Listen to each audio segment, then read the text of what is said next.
All right, everybody. We have a special guest with us today on Confident AF Live. Her name is Amanda Kaufman, and she is the founder of the Coaches Plaza. And she is going to share her wisdom, her insight, and I'm sure some really fun personal stories with us today about her own journey as an entrepreneur and as a coach.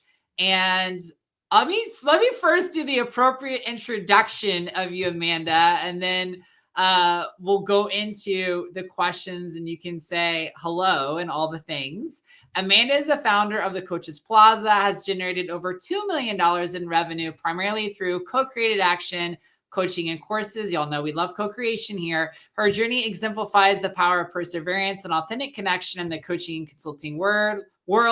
With over 17 years of business consulting experience, Amanda Kaufman shifted her focus to transformative client relationships, overcoming personal challenges like social anxiety and body image issues. She rapidly built a successful entrepreneur coaching company from a list of just 8 names. We always say, y'all, the number doesn't matter. We believe in unlimited possibilities with what we have. Quitting her corporate job in 4 months and retiring her husband within 9 months, which is an incredible achievement. Amanda, thank you for being here today. I am so excited to be here. And, I handed you that bio. We're actually getting closer to 3 million now. So we just keep bopping, man. We're still here. I love it. We're just going to say 2 million plus on our way. Plus. Whatever else is going to flow this direction, right? Absolutely. And also, I just have to say, the humor in me was yeah, some people probably would not want to retire their husband. Okay, but you know what I mean? That's a good thing. But some people would be yeah, I'm not retiring him. You know what I mean? No, totally. But I couldn't stand the kind of the whining and complaining that was in our household, around I don't want to have to deal with this. This is dumb, blah, blah, blah, blah, blah. And it was a major alignment issue. And I'm like, I will be happier if we're all happier. So yeah, he retired. We actually, we're doing the math yesterday. He retired at 47 years old. I'm like, dude, that was the smartest retirement plan ever. Just marry me, that is amazing. That is really fantastic. And that gives you so much freedom too with your family. Totally. That's why I did this. That's why I made the leap from corporate to entrepreneurship. Is I wanted time freedom and I wanted financial freedom. And I was really reflecting on this today. That's what we did. As a family, we wanted to create that for ourselves. Yeah. That's amazing. That's fantastic. Okay. So we got 7 questions for you today for your brilliance for all of our listeners on YouTube and in all the podcast places. And the first one we got to start with, which is the basic question I always love to ask guests on our podcast, is how would Amanda define what confidence is? Love this. So for me, confidence, and I say for me because so many people have different interpretations of that word, right? And for me, it is a statistical term. And it is how likely is it that something is going to happen in the future? Right? So I look at it as probabilities. How likely is it? But I also look at it as firm trust. The higher your confidence is, the firmer your trust is. So if you have lots of self-confidence, then you have trust of self. If I have confidence in you as a friend, then, I have firm trust in you. So I look at it as firm trust, but I also look at it as the statistical definition of what's the probability of this event occurring. That's my confidence. Yeah, my mind is completely blown with the statistical and numbers side of things because I am not as much of a practical thinker as I am an imaginative thinker and totally. a possibility thinker, And so I really love that. And I love that you said trust because here's the thing. Whenever asked me about confidence, even in my book, Confident AF, I say there's 3 pieces of confidence. Confidence in who you are and what you can do, confidence in your untapped potential that you don't even know you have within you that you can do yet, and then confidence in your creator, whatever you believe that you have divine power behind you to help you, grace, favor, all the things, because it is so hard as an entrepreneur to rely completely on your own brain as opposed to not tapping into the divine. So when you said trust, I'm like, yes, because you have to trust yourself.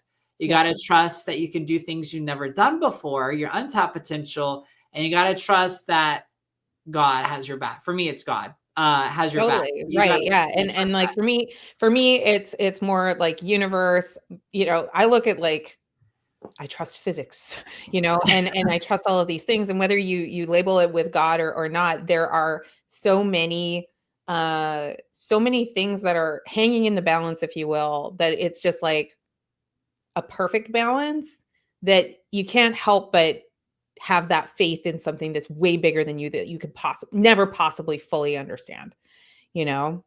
and you Yeah. don't have to try to understand it, right? You don't have to because it just is, right? It just is, Yeah. it just will be. You were making me think about a metaphor that I carry around a lot, which is like the idea of things that are coming your way, the experiences that you're going to get to experience and all of that. I recently had a really a sizable bank transfer go from because I'm switching banks, big fan of profit first. I'm switching banks. And so there's a large transaction that is moving from one bank to the other bank. And for nearly a week now, I've been logging into the new bank and I keep seeing pending transaction, right? It's got the dollar amount and it's pending. And I was like, goodness, when you see that it's pending, you see that everything's like the boxes are checked and it's coming. It's not the same thing as being here. But when you see that it's pending, it just gives you like that sense of relief because you know where it is, it's on its way, it'll be there, soon. You're not sure exactly the timing, but it'll be there like soon. And I was like, gosh, what if we looked at more things like that? Like if you have on your heart you want to build a multi-million dollar empire, for example, it's just pending. Right? It's pending because all that opportunity is out there. It just hasn't quite arrived yet. And how does your behavior change when you believe that it's pending? Oh, I can answer that question. And Yeah. well, the reason this ties in so perfectly to what I've been talking about. So I did a workshop last week called The Power of Now. Mm. And I was talking about how faith is the assurance of things hoped for and not yet seen, which really is kind of that pending energy. And Yeah, I that also pending. tell people that waiting is not required. And I Mhm. think the great example of this, there's a couple different examples of this, but if we're going to go for like a biblical example, it would be like Noah, how he built the ark before the rain actually came, right? It Right. was pending, so he did it in advance. For any business owner, I always tell people, we always think that we have to wait until the client comes or wait until we start hiring. And really, I feel it's the opposite, which is you take all the action to prepare for the clients, you take all the action to prepare for your team, you do all of that stuff in advance in faith, and then that's when it shows up. It's kind of like the everyday analogy is the parent who wants their kid give their kid a car. The kid can't have the car until they have their driver's license and they do like the defensive driving, right? And Yeah. so I think a lot of business owners want the car first, but they haven't done the defensive driving. They haven't gotten the driver's license yet, which actually is the prerequisite first. And you're getting the driver's license, you're doing the defensive driving, and the pending anticipation and faith that you're going to have a car and you're going to be able to drive. I love this. One of my favorite quotes, I only have about 1,000 favorites, but one of my favorite quotes is Seneca, that luck is when opportunity meets preparation. Yeah. And I just think about some of those opportunities, like if you've ever had that feeling like, oh, this opportunity passed me by or I missed this, like it feels like you're missing something. I love to ask the questions like, yeah, but were you really like prepared though for that opportunity? Because I sort of feel like when you do have that preparation in place and the opportunity hits, it does feel like luck. It feels like, it just kind of appeared out of nowhere, but you were actually like finally ready for it. The opportunities are around you all the time. Yeah, absolutely. I love that, and I love that quote too. That's a fantastic quote. Okay, so what would you say? We're going back to the questions. What would you say? What would you say is one of the biggest struggles that you see a lot of entrepreneurs? Because you've coached a lot of entrepreneurs in the coaching space specifically, and the people you've coach other people who are going to different entrepreneurial spaces. What would you say are the biggest struggles with entrepreneurship in terms of confidence? Hmm. This is such a great question. In terms of the biggest, I would say the biggest is a lack of discipline around the influences that you allow to inform your experience, right? So you've probably heard another quote: "The you are the sum of the five people, or you're the average of the five people that you spend the most time around." Oh yeah.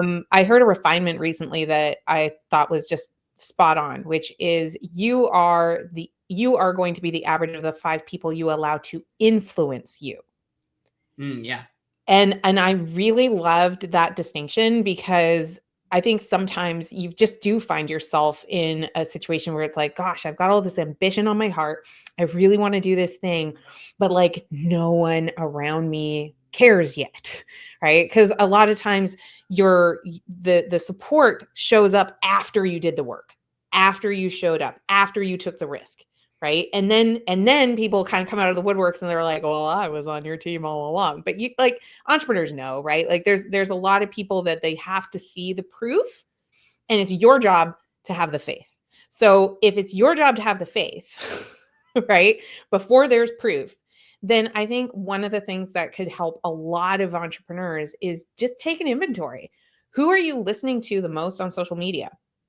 Who are you engaging with? What are you watching on the weekends, right? And in your downtime. When you go out for drinks or whatever, like just the fact you're going for drinks, but also like what are you doing with your time and who are you invested in their success?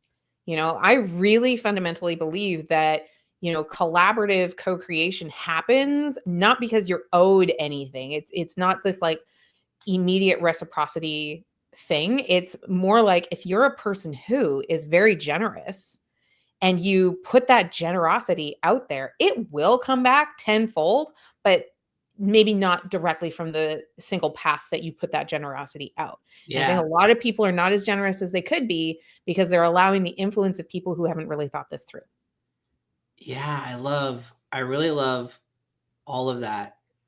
Yeah. I love all of that in a really big way. And I think for some entrepreneurs, they don't feel like they have anything they can be generous with. They're focused on what they don't have instead of what they do have Totally. Yeah. that they can give to start that reciprocity and Mhm.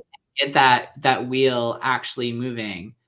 Yeah, I really love that. So, you know, the five people is very interesting. You said influence. Influence is for me changing how people think, how people Mhm. perceive, which a big Mhm. piece of that is how they view themselves, right? Is a huge, huge, huge piece. So making sure you have, even Napoleon Hill in his book, Think and Grow Rich, he talked about persistence being the number one reason why people are not successful is they don't persist. And he gave four reasons. And one of those was to block out all negativity. And another reason was to surround yourself with angels and encouragers. So what I hear you saying is make sure that those five people are helping you to block out the negativity and that they are angels and encouragers for your mission and for you and cheering you on, which is really important. Totally. Yeah. I almost think of it like energetically, you're filling up this bathtub, and are you letting a bunch of cold water in or are you adding a bunch of warm water? And, like if you've got people with lots of high energy, they're too busy to be gossiping about other people. They're too busy to get sucked into the stuff that's not going to matter in 2 years, right? Like they're busy creating and growing and inspiring and leading, and they're pouring all of this really like positive energy into things. So, I kind of think of it like your energetic bathtub. It's not possible, I don't think, to live a life where you experience no negativity whatsoever. Like that's just not a reasonable expectation to have. So the way that I look at it is like just fill it up, fill it up so much with the positive things that when the negative inevitably happens, your baseline is so much higher, so that you're going to be, more resilient, you're going to be more creative, you're going to have more people in your corner. And it's more of a question of like raising your base rather than avoiding negative. Yeah, I agree with that. I mean, that'd be like someone saying, I'm gonna live my entire life and never have a bad meal ever. So You you're know what sticking with the chicken nuggets, are we? Yeah, Right? exactly. You can't experience like breakthroughs and new levels of food and taste and things unless you're willing to try things. And not Totally. everything you try is gonna end with a good taste. And sometimes you're gonna try things, you're gonna have an upset stomach. It's so true. I was actually visiting with one of my dear friends who's also an entrepreneur, and she said the rule in their house is try it twice. And I just loved it because, I think sometimes we do try a thing, and because the nerves are so high, that when you're doing something new, you think, oh, that's not for me because you did it that one time. But her rule is like, try it twice. And I was like, that's pretty awesome, because then it kind of takes care of the heebie jeebies of the first time that you try something. And then you can know for sure on the second try, Yeah, it my just kind of husband takes did care of that to me the confidence. other day with chicken pot pie. Like I grew up with a homemade chicken, not homemade. It was actually store-bought chicken pot pie, and I just like never liked it. And he was like, "But you haven't tasted my chicken pot pie. You haven't tasted my recipe." And so, I mean, that's a small but very simple analogy for that, which is like just because you didn't like this person's chicken pot pie doesn't mean you won't like this version of chicken pot pie. And I feel like for a lot of entrepreneurs, and I'm sure you can agree with this, you're going to have to market your business, but you don't have to market your business the way everybody else does and on the same channels that everybody else does. You got to find out what's right for you personally and what's right for your business, and also the right way for your business and the right time for your business. I think that's really, really important. So you got to find the right chicken pot pie recipe too. I love it. No notes. I agree. I think that's a great way to look at it. And yeah, totally. I think what you're able to do, even as your capacity changes, right? So yeah, I love it. Yeah. Okay. So tell me, question number 3. When was a time when you struggled and how did you overcome? So Brandon, I don't know if you knew this, but I'm a coach, so I never struggle and I don't do anything wrong ever, and I'm never disappointed with anything ever, right? Jokes, of course. Yeah. Yes. So Still a human being. still a human being. Kind of going back to that question you asked me about where do people screw up? I think it's that they don't let themselves screw up, right? They don't put themselves in situations where they could screw up. And so, what I've learned along the way is that business is this multifaceted thing. It's not just the marketing. It's not just the sales. It's not just being an amazing coach. It's not just about having an amazing personal brand. It's also about financial management. And so, I came into entrepreneurship very, very lucky, because my first 10 years of my career, I was in a corporate American job that paid so stinking well. I was making more money than my parents combined before I was 25 years old. And when I say my parents combined, I mean like in any year ever, I was making more than they ever had.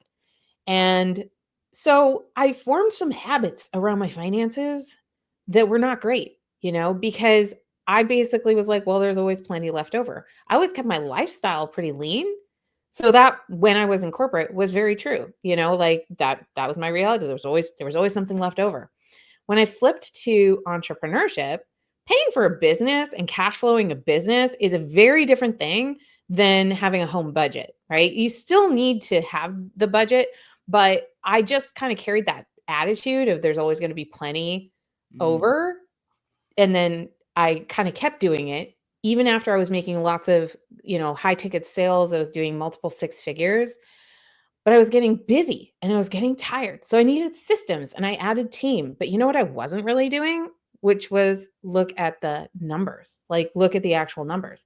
So I was shocked when I got into a situation financially where I was overextended and I felt stupid. I have a chemical engineering degree and I'm like, don't you just know basic math? Horrible self talk. Horrible self talk. And I think that was honestly one of the worst mistakes I made in this whole thing, aside from the money part. But like I almost had to wrap this whole thing up unless the one thing that I did do, which was I asked myself, what have you not learned yet that you need to know? And so I picked up a book, and the book was Profit First by Mike Michalowicz. Not paid to say that. Just I tell everybody, if you haven't read it, stop reading what you're reading right now. Read that, then go back, right? But I learned what I didn't know, which was I was operating kind of like if my business is succeeding and my business is making a lot of money, then I am making money as the owner of the business, which would have been true, except I was spending so much money on the services and the support and the help that it wasn't actually matching up at the end of the month. So I had to learn, and I learned this from Profit First. It's like, oh, you build a business that costs money to run, which is true, and you take a percentage of that, and that becomes your compensation. But the first thing you have to decide up front and in advance is that you're going to be profitable. So that's why it's Profit First. And so it just changed the decision making I was making within the finances of my business, like inside the business, not just telling myself I need to get another client or I need to increase my capacity somehow, but like, how am I making the decisions about the allocations within the business and then operating within that constraint? And I mean, like that absolutely changed my life, not just my business, but my life to realize like, oh, I can learn my way into better performance in this area, and I don't have to stay stuck just because I made a mistake I'm embarrassed by. Wow. That is, I mean, you know, I think we've all heard it before, the stories of entrepreneur. I mean, Walt Disney went bankrupt like 5 times, It's right? common. It's really common because we don't think about it. Yeah, and, It's behind the scenes. I think it's one of those skills that you never have to learn until you're an entrepreneur either, because you're so focused on, "This is the money I get paid no matter what."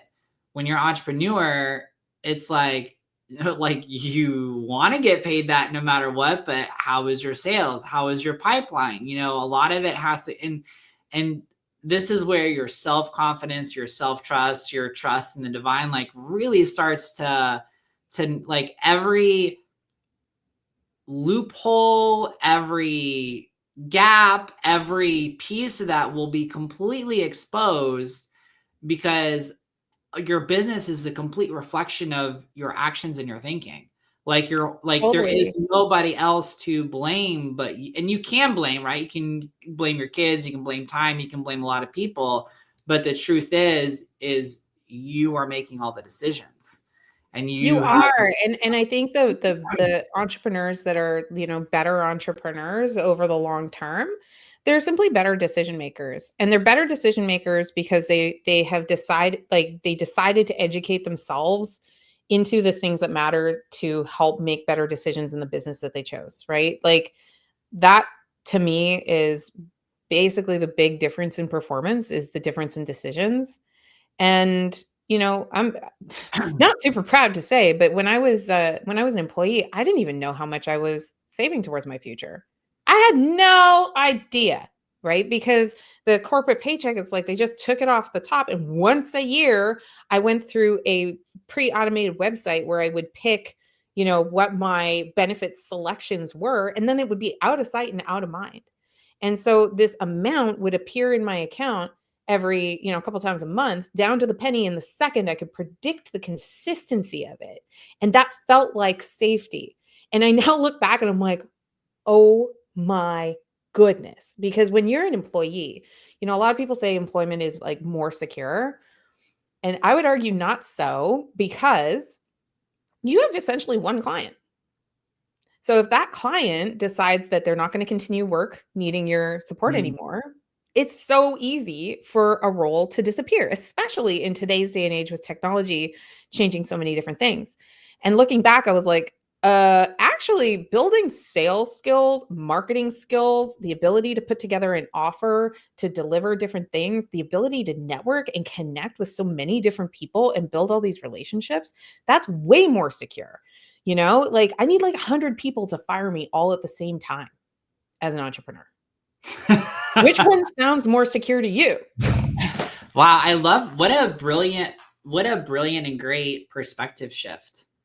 Yeah, That's such a great perspective shift because a lot of people have a huge hang up on dependable income as an entrepreneur, and that is such a, before you can even think a new thought or belief about yourself, sometimes you have to shift the perspective of what you already always thought was true, right? exactly. And a lot of Yeah. people think it's not a dependent um, income. Okay. So now that you shared the financial piece and the challenge that you overcome, my question for you is, here's my next book is on forgiveness.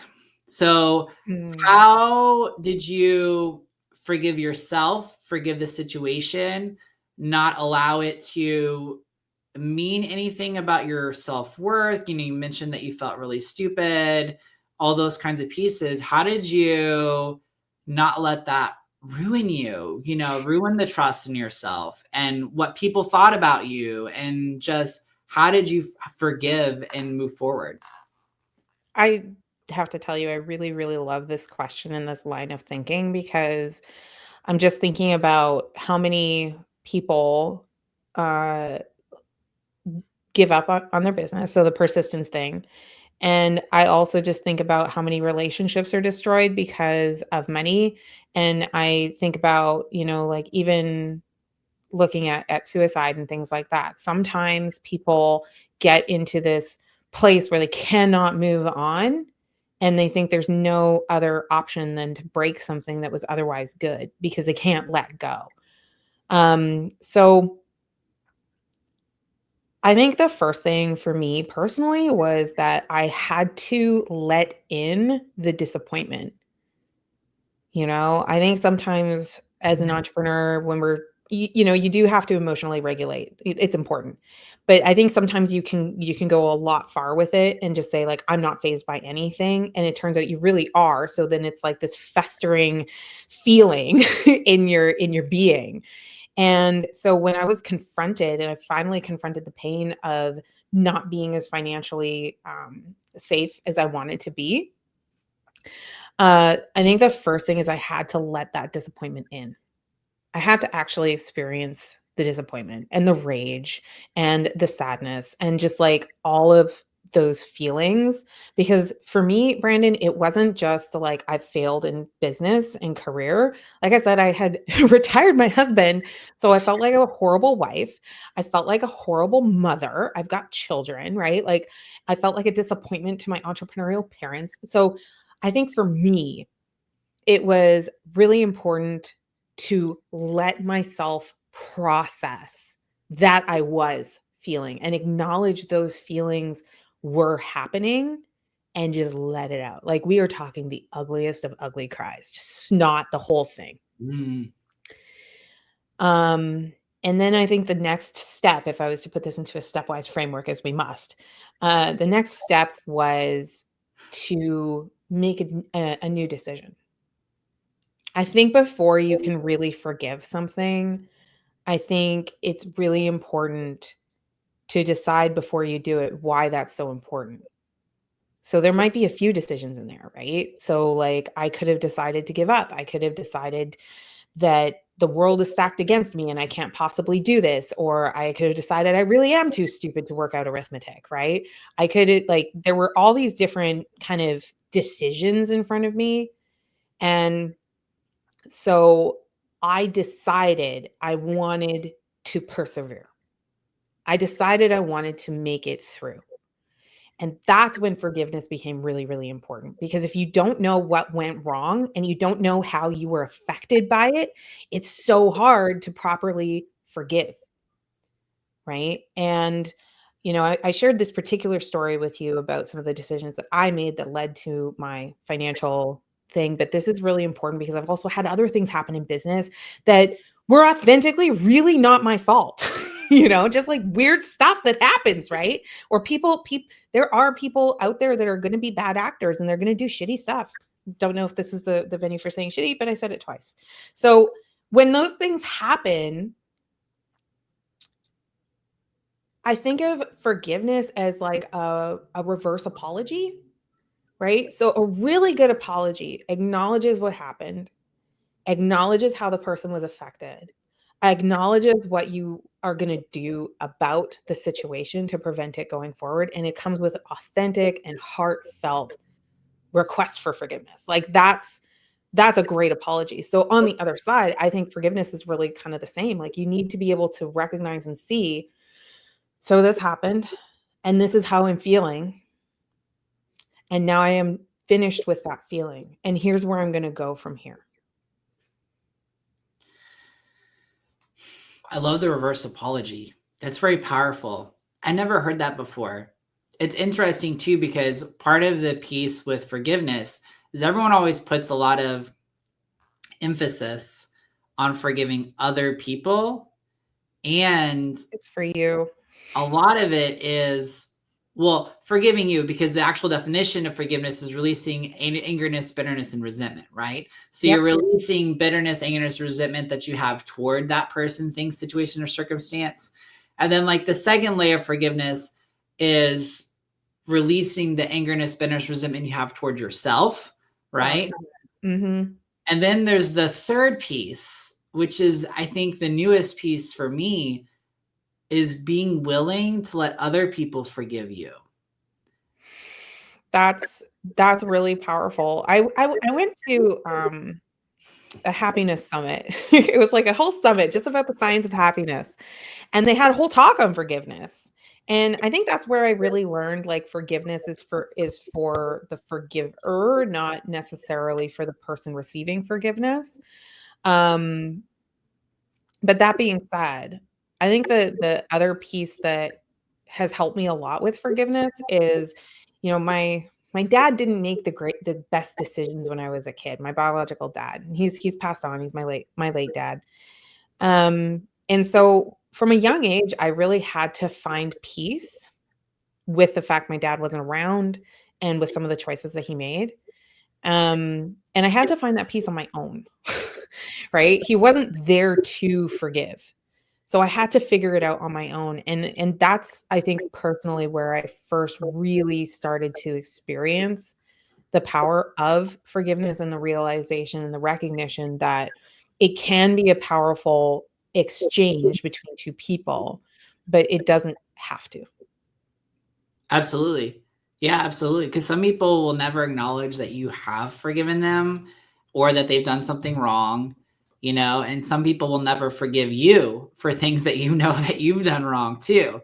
So Totally. you Yeah. really do have to be, and you have to be okay with that. You have to forgive the unforgiveness. It's so true. You know Yeah, what I mean? You there are have gonna to. be people you're like, "I wish," and it's like, that's just gonna keep being a wish if you don't let it go. So, what encouragement would you give? And we're not talking specifically about finances, but really you're talking about forgiving a mistake, taking ownership inside of your business. And that could be a lot of different things. It could be hiring the wrong people, not having the infrastructure, failing a client. It could be a lot of different pieces. Sure, yeah. How would you encourage someone who's going through something like that? And how do you remain resilient and not let it become a new piece of your identity? Like, that was what happened and that was my decision, but that's not who I am. How do you separate that? What encouragement we give to people going through a similar situation? I love this question because you're really speaking to emotional resiliency and grit and the decisions that you're making about your identity. Like these are some of my favorite things. So my encouragement would be grace, Have some grace with yourself. No one was just born with the talent of knowing how to make all these decisions all by themselves. Like that's not a thing. That's not a thing for anybody, even if you really admire them and they seem like they just can do no wrong. I think I think comparison can be the real thief of joy. So sometimes we magnify or overblow an issue or a mistake because we're comparing it to someone who wouldn't have made that mistake at this point in time because they do know better, and you're still in your learning journey path and you're at the point that you're at, and it's like, just have grace for that. Like, allow for that. Allow for the fact that you joined the game when you did. Allow for the fact that you started when you did, right? Allow for the fact that you learn the way you do and that you have the capacity you have. Like, it's okay. So I think there's that permission there. I think the other thing is, what can you do to use the situation to get to know yourself better, right? So very often when we have a huge amount of guilt, or we're just like having a hard time shaking it off and walking it off, it's because there's really like a values conflict going on, where you were I really believe this, and this might actually really help somebody. I don't believe that anybody takes an action with the purpose of harm. Like, I think when people take an action, they do it based on the information they have and the energy available at the time, right? So if you're still like hanging on to the thing that people are actually usually upset about isn't necessarily always what they did, but more so what the result of what they did was. And that's where like the value conflict can really come into play, right? Because if you can identify what it is that is in conflict that's causing all of this dissonance, then you get to do something about it, you know? If you don't use the dissonance to learn and understand something better about how you think, how you process, what you know, what you value, what you believe, if you don't use it that way, then it ends up just simply being an instrument of pain, you know? And I think that the processing of that lets you put it down and release it, recognizing that you do have all of that knowledge now about your value system and about what you know, and you get more opportunity now to decide, well, is that something I care so much about that I want to fill the gap? I want to ask for help. That's like a big one. Do I want to read more books on this subject? I tell all my clients now, I'm like, hey, if you want to make money, have lots of clients, and you want to be financially free, every quarter you should be reading a marketing book, a book about connection and psychology, and you should be reading a money book every single quarter. Yeah, I love that advice.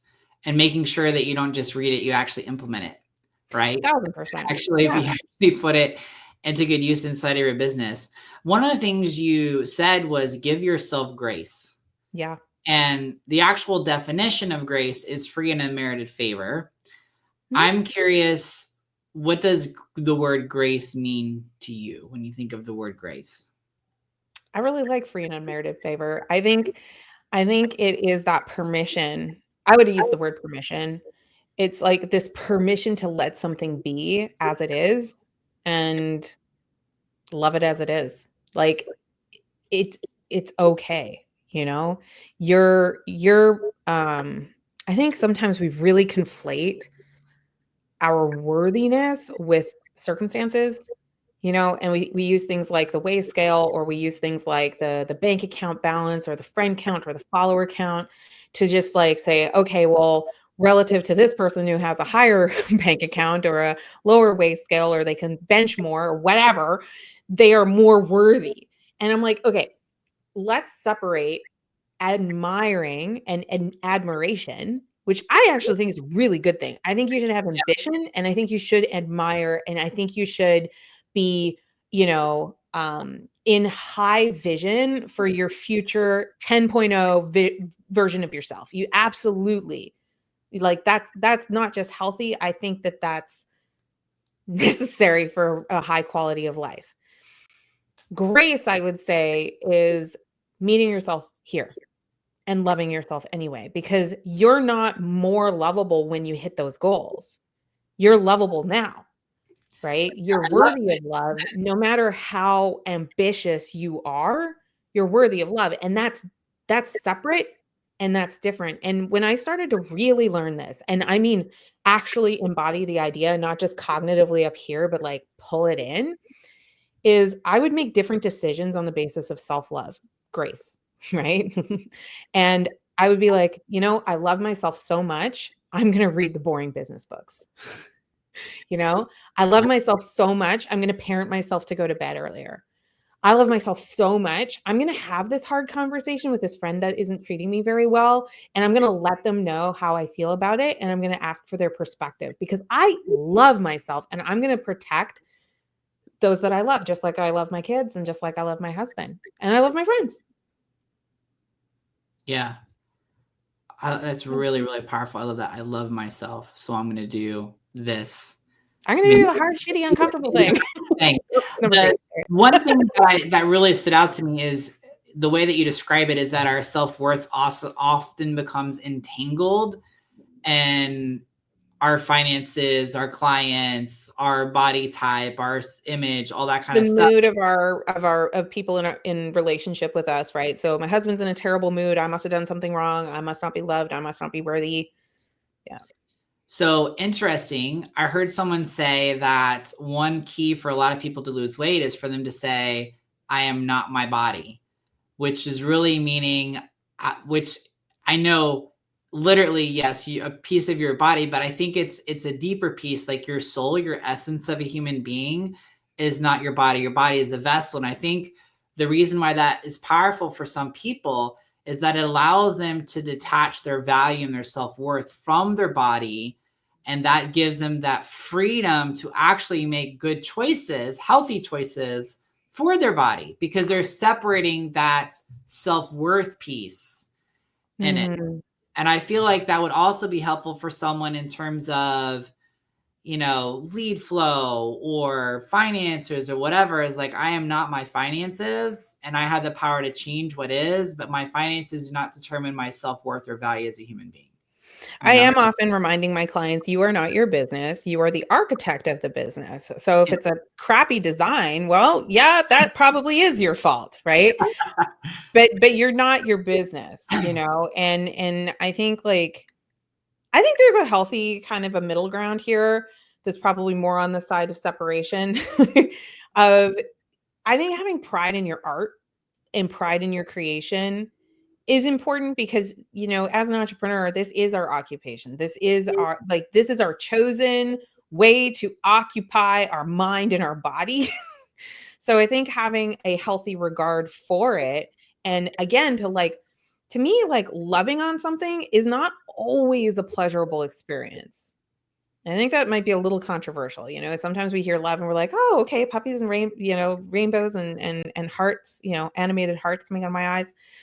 It can be for sure, but I think that there's also these acts of love where there's boundaries being put in place, right? Or there's like we kind of push and form things because we love them to help them survive in the long term. So like I often think about like long-term decisions that allow for sustainability.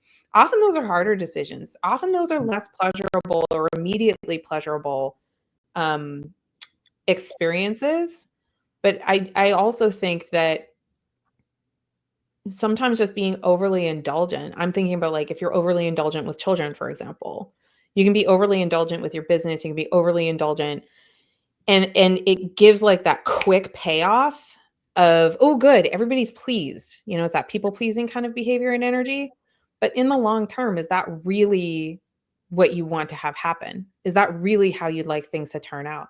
And for me, with my body, because I have gone through a lot of that myself, I didn't personally find the dissociation actually really helpful because then I kind of circumvented it a little bit. And then I was like, okay, so I'm not my body, so then it doesn't matter.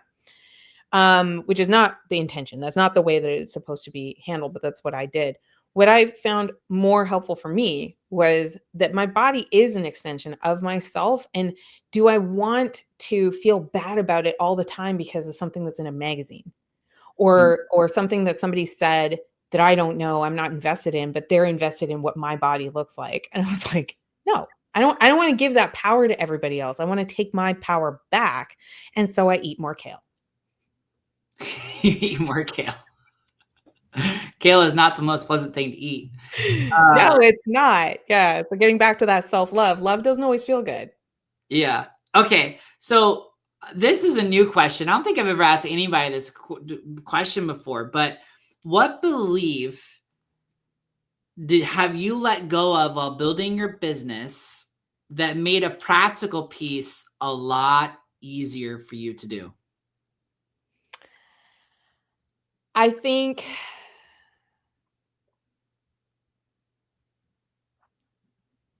gosh, my brain is literally getting flooded with so many. The ones that are really coming to the top though are the belief that I'm never going to figure it out. Right? So when you're in frustration, if you have that pattern of self-talk about I'm never going to figure it out, let that go because you will, right? Given enough time, enough energy, enough resources, enough education, you will figure it out, right? But maybe not on the timeline you had in mind, but you will figure it out, right? But I know you asked for like kind of the main one. I think the main one that made tactically things very much easier, like ridiculously so, like brought so much more balance into my life, more profit, more flow, just like all the things we're kind of after, right? It was the belief that there was this um, one right way, that there's one right way, to market, or there's one right way to have the conversation, or there's one right way to like I like math. I told you that during the confidence definition, right? So I like things being black and white. But when I shifted the belief and I realized it's black and white for me, it's the decisions I made and I can make a new decision anytime.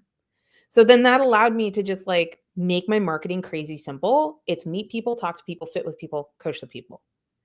Right? So anything that I'm doing that allows me to meet new people, I'm doing it right. Podcast guesting, right? I love that. I love that so much. I'm doing it right. And it's like, okay, I can optimize and it can get even better, but it's not because there's only one routine that works. And it's a secret and nobody's going to tell you what it is.